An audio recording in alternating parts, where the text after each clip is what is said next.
Comment pivoter et être un caméléon, pivoter dans son business sans perdre sa singularité? La première chose que je voudrais te dire, c'est de prévoir un coussin de trésorerie qu'il faut pouvoir mettre de côté et avoir de la disponibilité, des liquidités pour pouvoir justement se permettre et s'autoriser ces pivots. Quel dommage d'être obligé de devoir emprunter ou avoir un boulot alimentaire et de ne pas aller aussi vite qu'on voudrait quand on a envie de pivoter ou qu'on a un besoin de faire une créativité, de notre feu intérieur. Alors évidemment, moi, ça m'est arrivé aussi et ça arrive à des tas de gens. Parfois, on peut pas faire autrement, on n'a pas pu mettre de côté.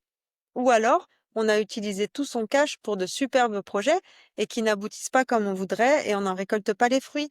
Donc, il faut reconstituer une épargne et du cash. Et pendant ces moments-là, ben oui, on prend des boulots alimentaires ou alors on retourne dans un boulot de consultant freelance pour pouvoir refaire du cash et voilà, retrouver des liquidités. Mais dans la mesure du possible, en tout cas, moi, je nous souhaite d'avoir 6 mois, 1 an, 2 ans de liquidités de côté pour pouvoir vraiment assumer justement tous ces pivots et fleurir en tant que caméléon.